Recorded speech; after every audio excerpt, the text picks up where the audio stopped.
O rei Abdullah da Arábia Saudita morreu em consequência de uma pneumonia. Ele estava com 90 anos e governava o país desde 1995.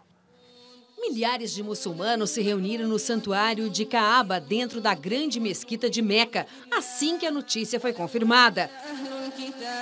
O rei Abdullah estava internado desde o fim de dezembro. O corpo foi sepultado em Riado, após a tradicional oração de sexta-feira na mesquita. Allahu Akbar!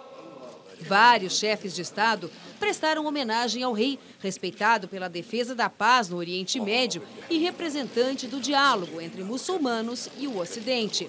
Abdullah será sucedido pelo seu meio-irmão, o príncipe Salman. Ele já nomeou o filho como ministro da Defesa, cargo que ocupava antes de assumir o trono. Abdullah foi coroado em 2005, mas na prática governava o país desde 1995, quando o irmão, o rei Fahd, sofreu um acidente vascular cerebral. Ele usou o peso político do país para conter os avanços do Irã, país persa de maioria muçulmana xiita.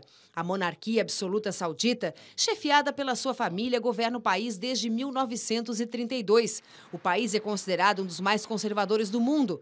Todo o poder é da família real e os cidadãos vivem marginalizados. Muitas mulheres são impedidas de trabalhar, viajar, estudar e até se casar. Elas também não podem sair de casa sem o véu. Durante anos, Abdullah tentou mudar algumas dessas restrições. Ele era considerado um modernizador. Injetou bilhões de dólares no sistema educacional, inclusive para faculdades femininas. Também abriu a economia da Arábia Saudita e se inseriu na Organização Mundial do Comércio. O Jornal da Cultura explica. A Arábia Saudita é o maior produtor de petróleo do mundo. Depois vem Rússia, Estados Unidos, China e Irã. O setor enfrenta uma crise por causa do excesso de oferta e a pouca demanda. O preço do barril está sendo negociado a menos de $50. Em tempos áureos, chegou a custar o dobro. Até o momento, a Arábia Saudita se negou a reduzir a produção, alegando temer perder espaço no mercado internacional. E isso contribui para manter os preços baixos. Karnal, com a morte do rei Abdullah, Abdullah ou Abdullah, como é que pronuncia? Abdullah, oxítona, creio, mas meu árabe é fraco. O que muda? Porque ele é considerado entre aspas, um modernizador. Vai haver um retrocesso?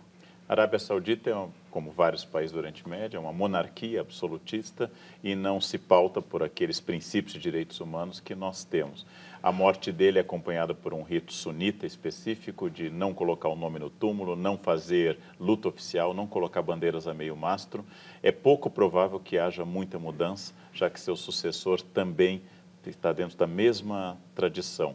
Agora, é muito curioso que os americanos emperram nas negociações com Cuba, porque dizem que é a violação de direitos humanos e não emperram nas negociações com a Arábia Saudita, onde esses direitos humanos são mais brutalmente atacados. A diferença entre Cuba e a Arábia Saudita não está nos direitos humanos, mas no petróleo.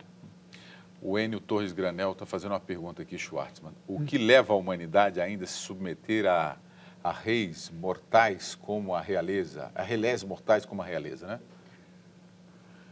Acho que a falta de alternativa, que acho que boa parte especificamente na Arábia, mas em boa parte do Oriente Médio, jamais houve uma verdadeira experiência democrática, né? Com raríssimas exceções ali. Então, submete-se porque nunca teve alternativa, ninguém nunca viveu sob algo que fosse muito diferente. Os poucos que tiveram a oportunidade de viver fora do país, em geral, estão ligados a essa própria elite e não têm, obviamente, o menor interesse em mudar o status quo. Então, pode parecer muito estranho para nós como observadores externos. Uma pessoa que está lá não vê isso dessa forma. E, obviamente, também tem, particularmente no caso da Arábia Saudita, que é um país riquíssimo, ele compra literalmente o apoio político da população usando esse dinheiro para distribuir favores. Então, você tem subsídios, alimentação. As pessoas não têm liberdade, mas veja, a gente tem aqui pão, tem água, enfim, vai em frente.